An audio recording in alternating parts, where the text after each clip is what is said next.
आवाज आ रही है आप लोगों को हमारी? स्क्रीन भी शेयर हो चुकी है लगभग। और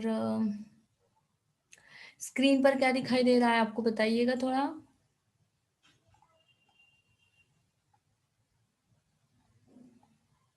प्लीज आप लोगों में से किसी की आवाज आए तो हम आपको रिप्रेजेंट करने में मदद कर पाए आपकी। 15 बच्चे जुड़ी हुई हैं, क्या आप हमारी आवाज को सुन पा रही हो? Yes ma'am. Okay okay okay. कौन कौन सी कहानियां बाकी हैं? 2 कहानियां हमारी बाकी है, याद है आपको कौन सी है वो कहानियां? हम्म। पाजेब और सौदा। ओके। अब तक के किए गए सभी लेक्चर्स आप लोगों को याद आ रहे होंगे, और खास तौर पर आपको जो गूगल क्लासरूम पर दिए हुए हैं उन लेक्चर्स को भी आप याद कर लीजिएगा। देख लीजिएगा उन सभी लेक्चर्स को आप, ठीक है? जिसके माध्यम से हम आपको बताना चाहेंगे कि उन लेक्चर्स का रिकॉर्ड आप लोगों के पास होगा, वीडियो रिकॉर्ड होगा। जिन बच्चों ने किए होंगे उन सभी बच्चों के लिए वो वीडियो कामयाब साबित होंगे। दोस्तों, जैसे कि आप लोगों को पता है, इंटरनल टेस्ट के बारे में बहुत से बच्चों का ख्याल था, पूछा था सवाल सभी ने। इंटरनल टेस्ट होगी, जरूर होगी, और वो एकोत्तरीय प्रश्न मंजूषा के रूप में होगी। ध्यान में देकर सुनिएगा, ये आपके लिए चल रहा है। कैसे होगा? जैसे कि गूगल फॉर्म आप लोगों को दिया जाएगा, और उस गूगल फॉर्म में आपको आपका नाम, हाँ, या आपका मोहन राकेश ये कहानी किसकी, सौदा या कहानी किसके द्वारा लिखित है, सरहद के इस पार इस कहानी का नायक कौन है, ऐसे छोटे छोटे सवाल दिए जाएंगे और उस पर जस्ट आपको टिक करना है और ऐड करके डाल देना। ये काम आप लोगों को करना है। ओके। अब दूसरी बात यह होती है कि आप में से बहुत सारे बच्चे ऐसे हैं कि जिन्होंने आज तक लेक्चर नहीं किया, और लेक्चर करने के पश्चात भी आपको समझ में नहीं आया। ऐसा कोई है क्या कि मैडम ये कहानी हमें समझ में नहीं आई, इसके संदर्भ में आप हमें चर्चा कीजिए? ऐसा कोई व्यक्ति है आप में से?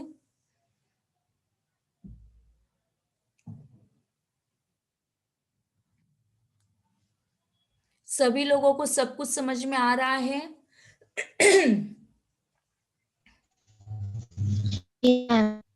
ओके ओके, ठीक है। चलिए दोस्तों, आज हम एक नई कहानी को लेकर आपके सामने रखने का प्रयास करेंगे। मोहन राकेश, इनका जो असली नाम था वह मदन मोहन गुगलानी था। इनका जन्म अमृतसर में सन 1925 में हुआ, जबकि निधन दिल्ली में 1972 में हुआ। मोहन राकेश ने ओरिएंटल कॉलेज लाहौर से संस्कृत से एमए किया और भारत विभाजन के पश्चात वे जालंधर आ गए। वहां उन्होंने हिंदी में एमए किया। उन्होंने अनेक स्थानों पर अध्यापन कार्य किया, किंतु वे कहीं भी स्थायी रूप से नहीं रह पाए। इसका कारण मूलतः यह था कि वे स्वभाव से बहुत बेचैन व्यक्ति थे और स्वयं को अपूर्ण अनुभव करते थे। खंडित व्यक्तित्व की वेदना तथा व्यक्तित्व की अपूर्णता उनकी रचनाओं का केंद्रीय भाव रहा। मोहन राकेश बहुमुखी प्रतिभा के धनी थे। उनके नाटकों में आषाढ़ का एक दिन, लहरों पर राजहंस, आधे अधूरे, इन्होंने हिंदी नाटक और रंगमंच को एक नई दिशा प्रदान की। कई सालों तक सारिका पत्रिका का संपादन उन्होंने किया तथा निबंध, एकांकी, यात्रा वृत्तांत, कहानी, उपन्यास आदि अनेक विधाओं में उन्होंने लिखा। उन्होंने हर विधा में नए नए प्रयोग किए तथा नई कहानी आंदोलन की पुरोधाओं में भी वे थे। बहुपठित होने के कारण मोहन राकेश ने हिंदी में एक सर्वथा नए नाटक का सूत्रपात किया, जो भारतीय और पश्चिमी नाटक का समन्वय था। उनके नाटकों के लिए नए रंगमंच की जरूरत हुई। इस तरह हिंदी में उनके कारण नए रंगमंच का विकास हुआ और इस क्षेत्र में उनका योगदान अप्रतिम है। दोस्तों, बात चल रही है मोहन राकेश की, जबकि उनका असली नाम मदन मोहन गुगलानी था, लेकिन मदन मोहन गुगलानी के नाम से उन्हें कोई नहीं जानता। मोहन राकेश के नाम से वो परिचित है, जिनका जन्म 1925 में अमृतसर में हुआ और जिनकी डेथ दिल्ली में 1972 में हुई।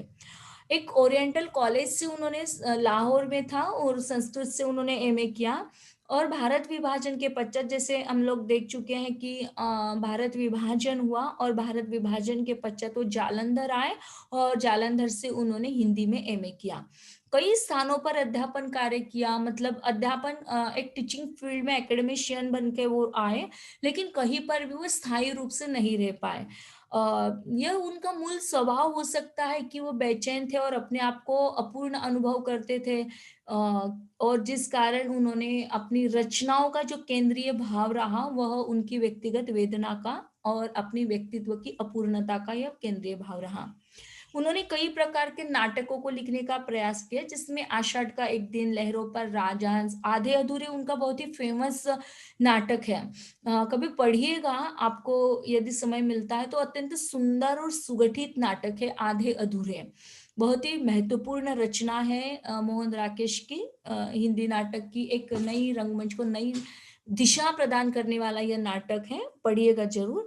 और कई सालों तक सारिका पत्रिका का संपादन कार्य भी उन्होंने किया। एक विधा नहीं थी दोस्तों कि जिस विधा में उन्होंने अपना कार्य किया। नाटक लिखा, निबंध लिखा, एकांकी, यात्रा वृत्तांत, कहानी, उपन्यास, लगभग सभी प्रकार की विधाओं में गद्य की जो विधाएं होती है उसमें लिखने का उन्होंने प्रयास किया।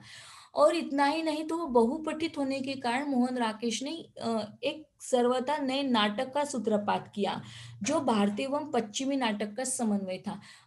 उस समय में मतलब देखिएगा कि जब नए रंगमंच की शुरुआत हुई और नए रंगमंच को इस प्रकार की जरूरत थी, शायद ही आप लोगों में से कोई उसमें पार्टिसिपेट करते होंगे या नहीं करते हैं। अभी तक आप अपने आप को रिप्रेजेंट नहीं करते हो, अपनी कला का, अपनी हुनर को नहीं दिखाते हो। दोस्तों, और एक रिक्वेस्ट आप लोगों को हम करना चाहते हैं कि एक संडे एक्टिविटी करके हम लोग बनाते हैं, उसमें आप लोगों का पार्टिसिपेंट बिल्कुल नहीं होता है। आप देखिएगा कि जैसे आज 22 लोग जुड़ गए हैं, वहां पर आप में से नहीं जुड़ पाते हैं, केवल एसवाई और टीवाई के बच्चे जुड़ते हैं और वही उस एक्टिविटी में पार्टिसिपेट करते हैं। दोस्तों, ये आप लोगों के लिए भी बना है, ऐसा नहीं है कि वो बच्चे आगे आते हैं तो उन्हीं का है, बिल्कुल नहीं। आप आपकी हुनर को वहां पर प्रदर्शित करने का प्रयास कीजिए, ताकि आप में ये जो छिपी कला है, उन कला को प्रदर्शित करने का आपको एक मौका दिया जा रहा है। ठीक है, तो आपको उसमें सम्मिलित होना है, लेकिन आप लोग नहीं हो पाते हो। नेक्स्ट वीक में रखेंगे तो उसमें आप लोगों का होना आवश्यक होगा। कथाकार के रूप में मोहन राकेश का नाम स्वतंत्रता के पश्चात उदित लेखकों की पीढ़ी में अग्रणी है। उनके अंधेरे बंद कमरे, अंतराल, न आने वाला कल आदि प्रसिद्ध उपन्यास हैं। आखिरी चट्टान तक, यात्रा वृत्तांत, परिवेश और बलकम खुद, आलोचना आदि उनकी प्रमुख कृतियां हैं।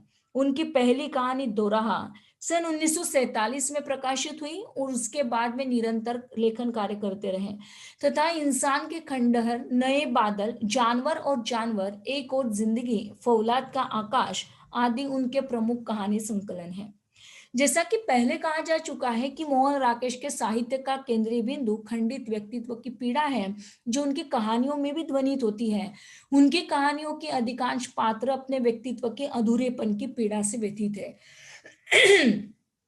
चाहे आद्रा कहानी की माँ, चाहे मिसपाल की मिसपाल, सबकी एक ही पीड़ा, अपने अधूरेपन के कारण असंतोष। वे शहरी मध्य वर्ग के चितेरे हैं, इसलिए इनकी भाषा में भी एक तरह का अभिजात्य है, पर मोहन राकेश ने व्यक्तिवन की गहराइयों में उतरने की क्षमता रखते हैं और इसलिए उनकी कहानियों में मानसिक द्वंद बहुत है, जिसे उन्होंने सफलतापूर्वक उभारा है। दोस्तों, संतोष एक ऐसी चीज है, एक ऐसी वस्तु है कि जो अपने आप में होनी आवश्यक हो जाती है। क्या आपको लगता है बेटा कि संतोष हर किसी व्यक्ति में होता है और होना चाहिए? होना तो चाहिए, लेकिन संतोष नाम की या संतुष्टि नाम की क्या कोई टैबलेट है मार्केट में अवेलेबल की जो अपने आप आ जाती है? देखिए, संतोष एक महत्वपूर्ण आवश्यकता इसलिए भी है क्योंकि आज हमारी जो स्थिति है वह अत्यंत द्वंद्वात्मक है। द्वंद्वात्मक से तात्पर्य यूं ले लीजिएगा कि आज हमारे पास न जाने कितने ड्रेस है, कितने सूट हैं, पर फिर भी हम लोगों का उत्तरदायित्व ये होता है कि नहीं, उसके पास इतने हैं तो मेरे पास ये होना चाहिए।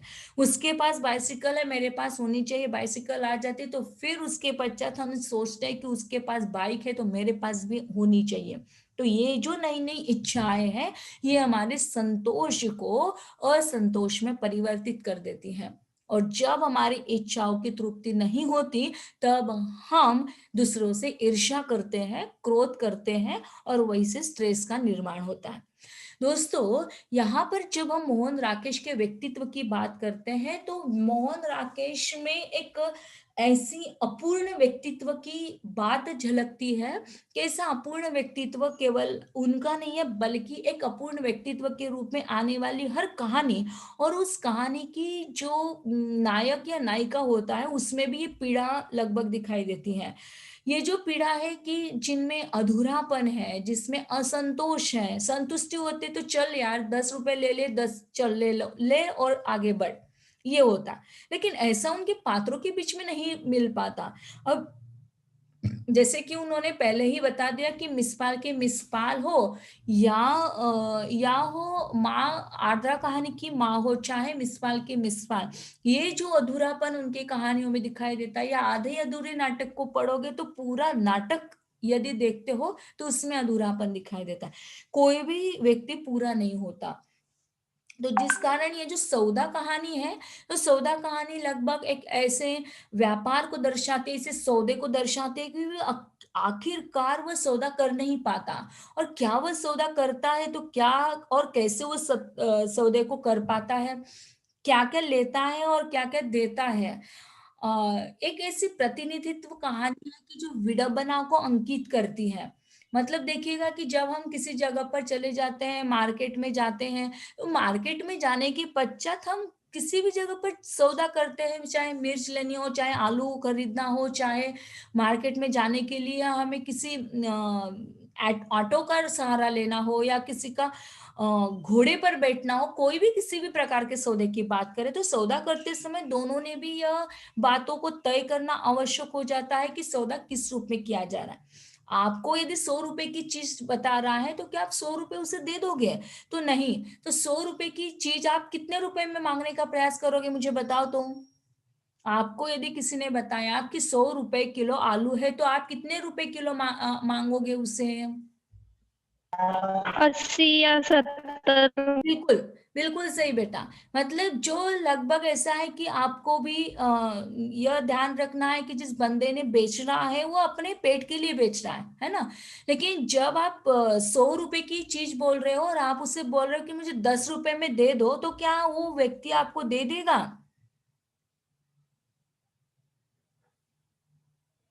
100 रुपए, हाँ, 100 रुपए की चीज को आप 10 रुपए में डिमांड करोगे, सौदा करोगे, तो आपका सौदा किसी भी जगह पर तय नहीं हो सकता। बस यही है बेटा कि जब यह हमारा कहानी का जो नायक है वो घर से बाहर निकलता है और वो घोड़ा किराए पर लेना चाहता है, तो उसे मिलता नहीं है। क्यों नहीं मिलता? क्योंकि वो रेट ज्यादा बोलते हैं और उसको रेट बिल्कुल कम मायने में चाहिए, और उसके पास तो सब कुछ है। देखते आगे इस कहानी का सारांश आपके सामने रखते हैं, क्या होता है उसके अंत में। कहानी सौदा कहानी मोहन राकेश के प्रतिनिधित्व कहानी है, जिसमें उन्होंने पर्वत के जीवन की विडंबनाओं को अंकन किया है। कहानी में पहलगाम के बाजार का दृश्य है, जिसमें सौदेबाजी चलती है। इस बाजार में सफलता घोड़े वालों के दृष्टिकोण पर निर्भर करती है। लाला सस्ते में घोड़े किराए पर लेना चाहता है, पर उन्हें मिलता नहीं है। एक एक कर सभी घोड़े वाले चले जाते हैं और लाला अपने परिवार के साथ वहीं पर रह जाता है। पाठक के लिए निर्णय छोड़ दिया जाता है कि सौदे में लाभ किसे रहा, लाला को या घोड़े वाले को। अपने गहरे अर्थ में कहानी यह रेखांकित करते कि यह जीवन ही एक बाजार है, जिसमें सब अपने अपने लाभ के लिए सौदा तय करते हैं, पर यह कोई नहीं समझ पाता कि उसे लाभ हुआ या हानि है। दरअसल यह कहानी इसी अर्थ में जीवन के सत्य का उद्घाटन करती है और पाठक को निर्णय लेने के लिए छोड़ देती है, मजबूर कर देती है। दोस्तों, जो भी आप सौदा कर रहे हो, तो सौदा करते समय आपको ध्यान रखना है कि क्या आपको इस सौदे में लाभ होगा या हानि होगी। ये नहीं कि 100 रुपए की चीज को आपने 10 रुपए में लेना चाहा और उस व्यक्ति ने दे दिया, तो निश्चित ही इसमें दोनों का कोई ना कोई दोनों की जिम्मेदारी बनती है कि ये चीज कैसी है। यदि बहुत घटिया और सस्ती चीज लेना चाहते हो और वो भी कम दाम में लेना चाहते हो, तो आपको निश्चित ही वो अच्छी चीज नहीं मिलेगी। यहीं पर यहाँ पर भी तो वही हो रहा है कि जब वो घोड़ा लेना चाहता है, किराए पर लेना चाहता है, लेकिन उसे मिलता नहीं है। क्यों नहीं मिल पाता है? क्योंकि वो बहुत कम रेट में मांगता है, सस्ते में मांगता है, और सस्ता घोड़ा उन्हें कोई नहीं दे पाता।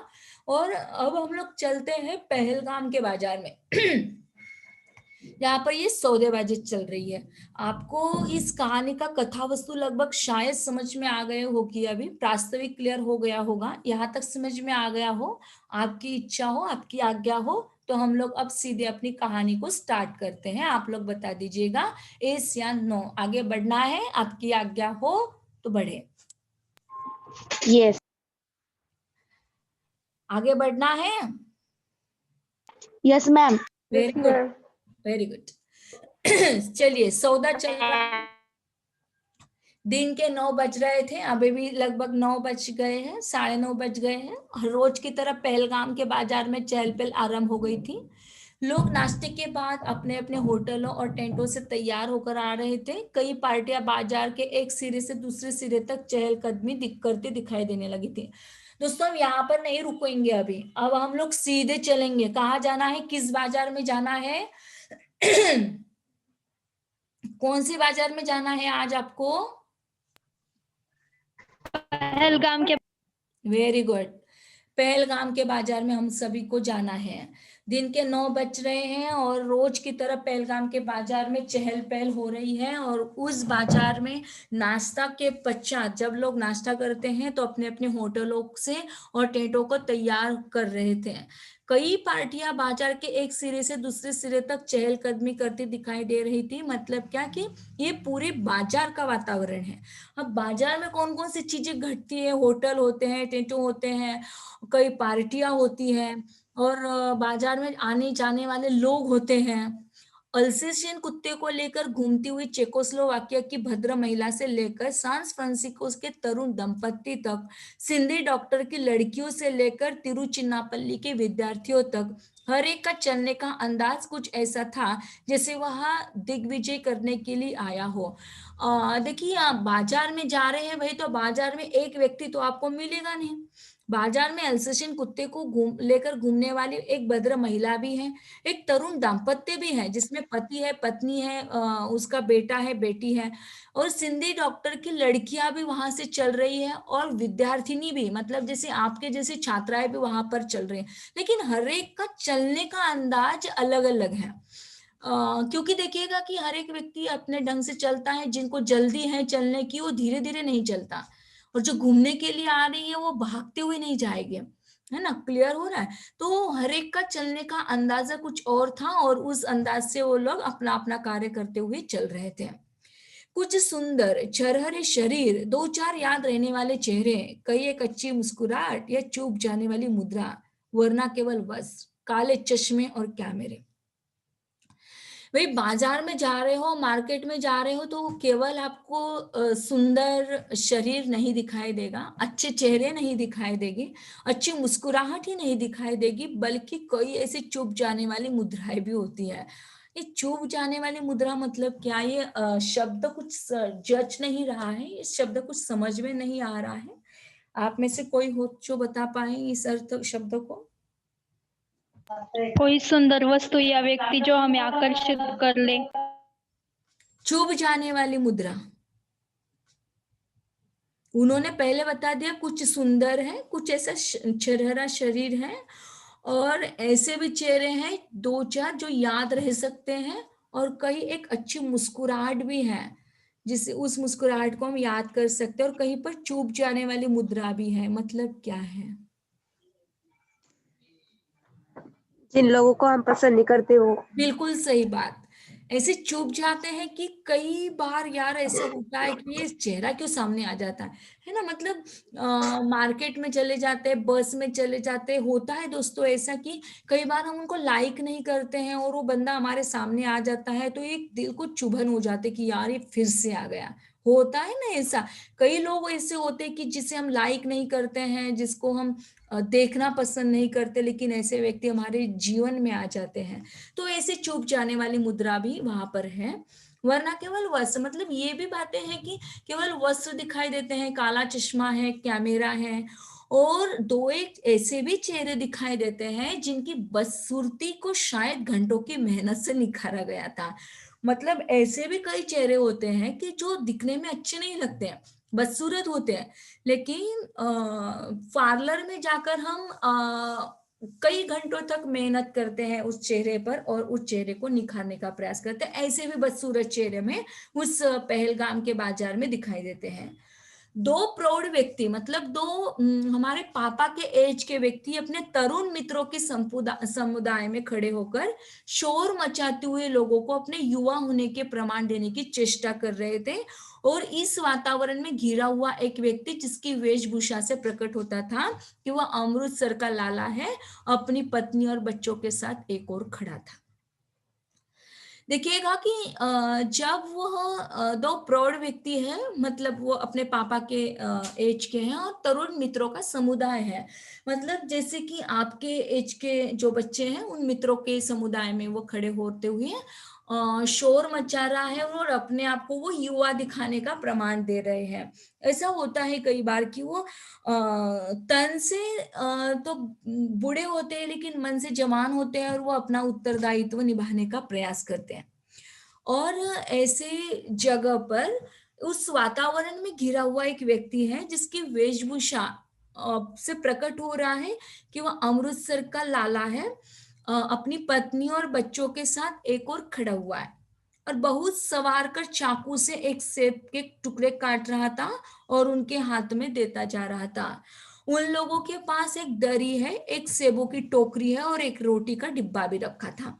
अब देखिएगा कि हम लोग पहलगाम की बाजार में जा रहे हैं, वहां पर घूमने वाली औरतों को देखा, अल्सेशियन कुत्ते को लेकर चेकोस्लोवाकिया की भद्र महिला से परिचित हो गए, सन फ्रांसिस्को के तरुण दंपति हमारे सामने आए, सिंधी डॉक्टर की लड़कियों से लेकर तिरुचिन्नापल्ली के विद्यार्थियों तक का चलने का अंदाज हमने देखा।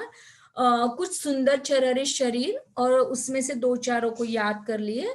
कई मुस्कुराहट जो अच्छी थी उसे, और कई ऐसी मुद्राएं थी कि जो हमारे दिल को चुभ जाती थी।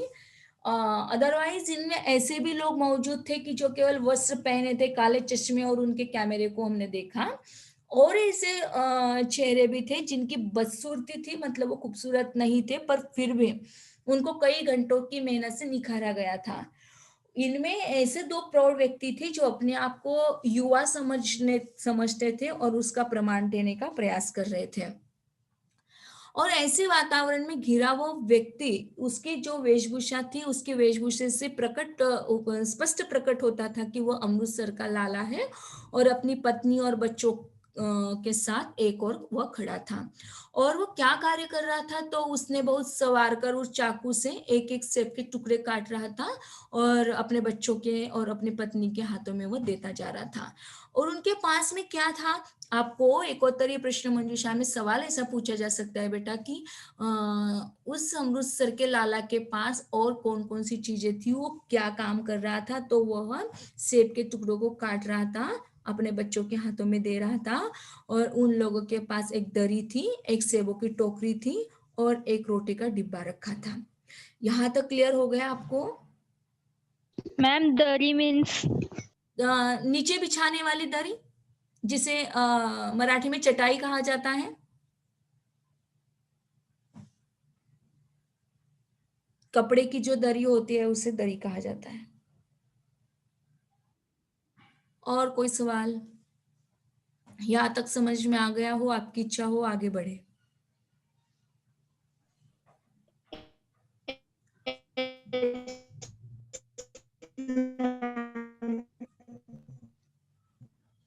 अंकिता जुड़ी है ना आज? अंकिता जुड़ चुकी हो बेटा?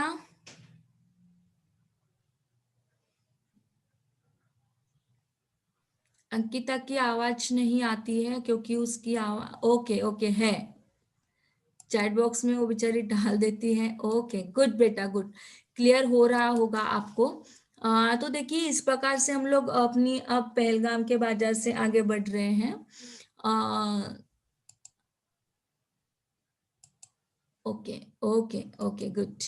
पहले पुल की तरफ से आप चलते हैं दोस्तों, हम लोग देखते हैं कि हमारे पहलगाम के बाजार में अब क्या है। यहाँ तक क्लियर हो गया है आप सभी लोगों को। अब हम पहले पुल की तरफ से कुछ घोड़े वाले, घोड़ों की लगामें थामे हुए हैं और घोड़ों की उजली सज्जा के साथ उनके मैले फटे हुए वस्त्रों की तुलना करने से लगता था कि वे घोड़ों के मालिक नहीं, घोड़े उनके मालिक हैं। वे लोग आज बहुत धीरे धीरे बाजार की ओर आ रहे थे, जो कि उनके स्वभाव के विरुद्ध था। अक्सर उनमें जो जल्दबाजी दिखाई दिया करती थी, वह आज नहीं थी। दोस्तों, यहाँ पर एक बात हमें आपसे कहनी है कि जैसे घोड़े उनके मालिक हैं, मतलब जो फटे हुए वस्त्र हैं, उन वस्त्रों की तुलना यदि हम घोड़ों के वस्त्रों से करते हैं तो निश्चित ही ऐसा लगता था कि घोड़े उनके मालिक बन गए हैं, क्योंकि फटे वस्त्र पहने वहां का मालिक था और अच्छे वाले कपड़े पहन के घोड़ों पर सजाया गया था। और आज उनको जल्दी नहीं थी, क्योंकि जो इतने धीरे धीरे से बाजार की ओर आ रहे थे, और धीरे आना मतलब उनके स्वभाव के विरुद्ध था। अक्सर उनमें जो जल्दबाजी दिखाई दिया करती थी, हमेशा वो आज नहीं थे। घोड़े वालों के बाजार में पहुंचते ही बाजार की हलचल बढ़ गई। बहुत से लोग उन्हें घेर कर आदेशात्मक स्वर में उनके घोड़ों की मांग करने लगे। अब देखिएगा कि जैसे घोड़ा होता है, घोड़ा गाड़ी की हम बात कर रहे हैं यहाँ पर। उस जमाने में जब ये कहानी लिखी गई, उस जमाने में और खास तौर पर ये जो वातावरण उन्होंने बताया, आज भी ऐसे कई वातावरण है कि जिनमें घोड़ा गाड़ी का ही प्रयोग किया जाता है। आज भी वहां पर हम कहीं दिल्ली में यदि आप भी आप लोग चलते हो ना, तो वो जो मार्केट है, क्या, जामा मस्जिद से लेकर यदि हम लोग आगे बढ़ते हैं तो उस एरिया में भी कई प्रकार के, जैसे हम लोग जिनावर कहानी में देख चुके हैं, मुदगल की कहानी, तो जैसे वहां पर भी दिखाई देता है कि घोड़ा गाड़ी वहां पर चलती है, तो ऐसे ही घोड़ा गाड़ी की जो चहल पहल है ये यहाँ पर दिखाई देती है। तो बहुत से लोग उन्हें घेर कर आदेशात्मक स्वर दे दिया करते हैं और स्वर में उनके घोड़ों की मांग करते हैं। हतो 5 घोड़े लाओ, अच्छे जवान होने चाहिए। हतो मतलब यहाँ आओ, ये दोनों घोड़े हमारे साथ ले आओ, चंदनवाड़ी चलना है। चल हतो, उधर मेम साहब घोड़ा मांग रही है। ज्यादातर लोगों को चंदनवाड़ी के लिए घोड़े लेने थे। मतलब देखिएगा, पहलगाम के मार्केट से हमें कहाँ पर जाना है, चंदनवाड़ी तक पहुंचना है। अब चंदनवाड़ी तक पहुंचने के लिए हम लोग पैदल तो जा नहीं सकते, एक तो ऑटो कर सकते हैं या तो घोड़ा गाड़ी कर सकते हैं। वहां पर ऑटो की सुविधा न होने के कारण हमें घोड़ा गाड़ी का ही सहारा लेना पड़ेगा। अब घोड़ा गाड़ी लेने के लिए पैसे तो लगेंगे, तो पहलगाम आने वाले लोग एक बार चंदनवाड़ी तक घुड़सवारी अवश्य करते हैं। हालांकि चंदनवाड़ी में कोई विशेष आकर्षण नहीं है और अमरनाथ के रास्ते का एक साधारण पड़ाव है, पर क्योंकि वहां जाने का रिवाज है, इसलिए लोग वहां गए बिना अपनी पहलगाम की जो यात्रा है, उस यात्रा को पूर्ण नहीं समझ पाते। अब देखिएगा कि हमें यदि यात्रा करनी है, तो वह यात्रा करते समय हमें जब तीर्थ स्थान को लिए जाते हैं, तीर्थाटन करने के लिए जाते हैं, और ये तीर्थाटन करना मतलब उस स्थान पर न जाना तो अच्छा नहीं होगा, पवित्र माना नहीं जाएगा। तो पहलगाम की यात्रा करते समय हमें चंदनवाड़ी और अमरनाथ के रास्ते का जो पड़ाव होता है, उसमें हमें जाना ही पड़ता है।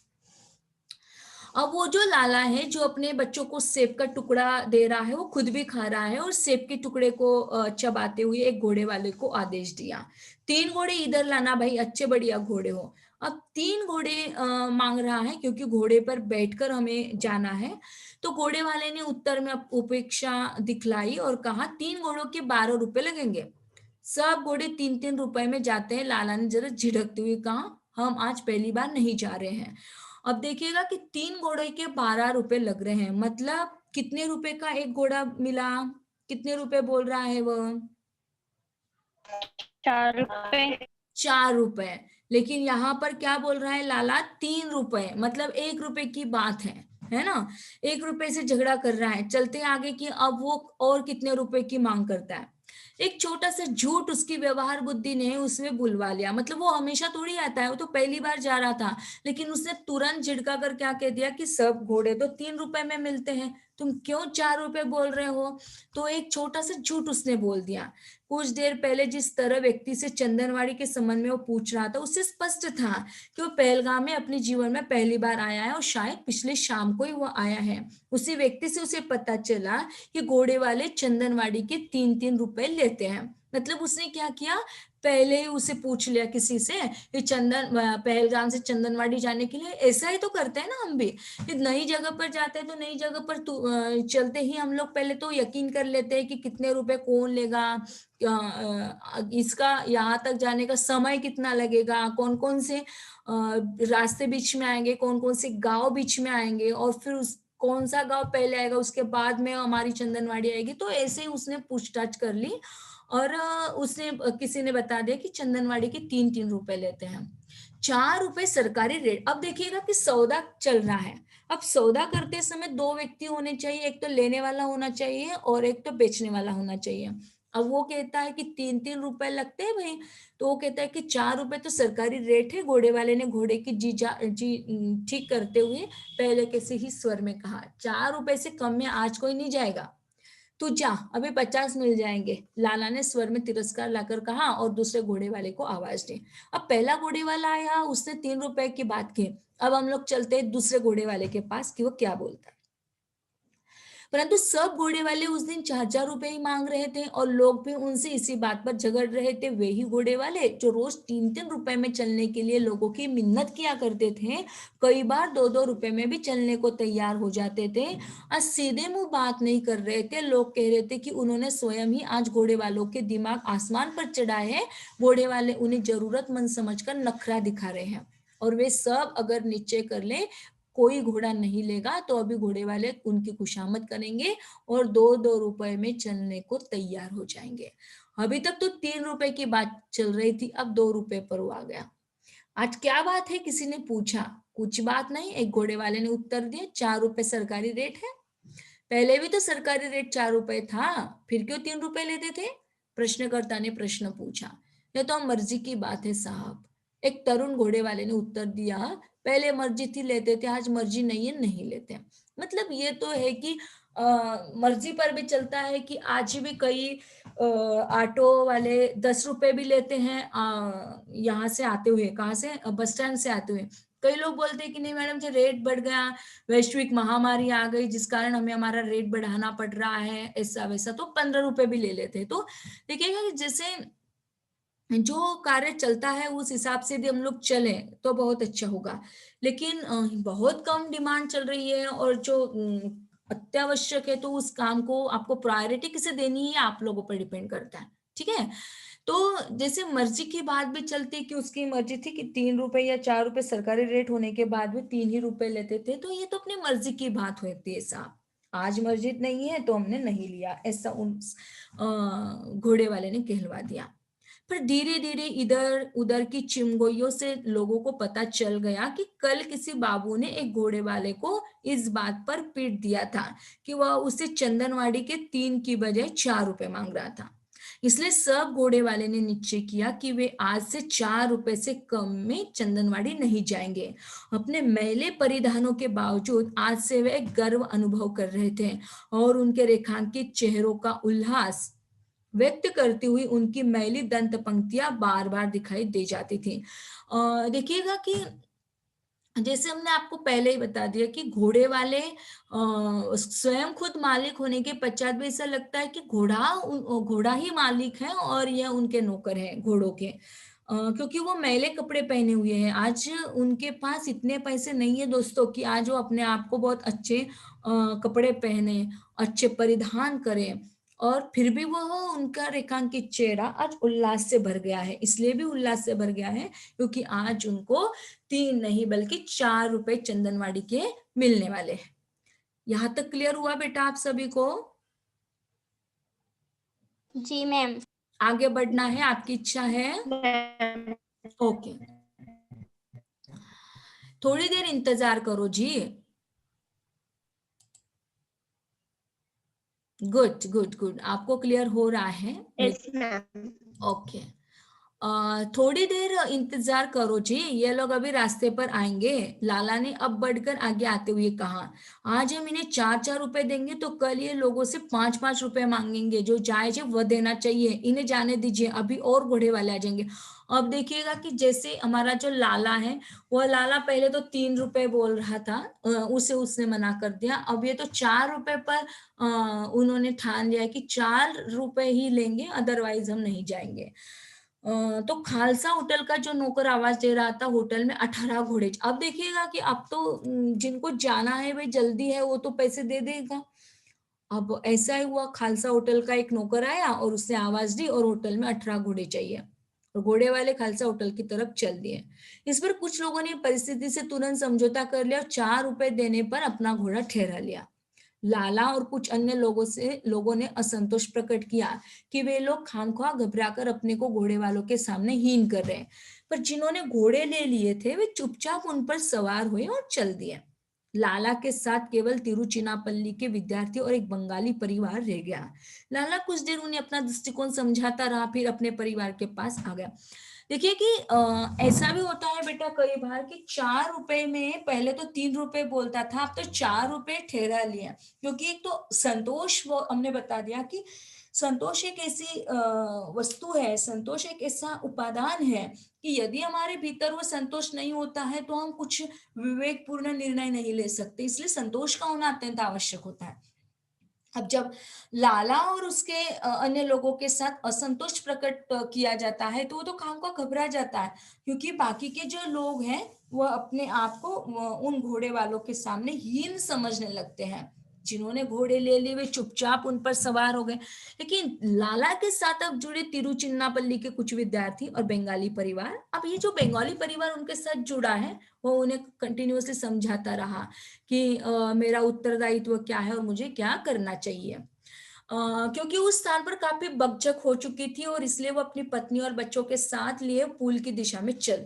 अब देखिएगा कि वहां पर आने जाने वाले लोगों की संख्या तादाद में बढ़ रही थी और वहां पर बहुत भीड़ होने के कारण वो अपने बच्चों को लिए पुल की दिशा में चल गया। और उधर से बहुत घोड़े वाले आ रहे थे, मतलब उस दिशा से घोड़े वाले आ रहे थे। उसने उनसे 3-4 को रोककर पूछा, हर एक ने 4 ही रुपए मांगे। वो कुछ देर उस दिशा में चलकर फिर वापस लौट पड़ा। उसका बच्चा जो रास्ते के हर घोड़े को उत्सुकता पूर्ण दृष्टि से देखता था, चलते चलते ठोकरे खा रहा था। लाला निर्णयात्मक भाव से सड़क के बीच ठहर गया। पास से गुजरते हुए 3 घोड़ों को उसने ठहरा लिया। एक घोड़े वालों को आदेश दिया कि उसकी जो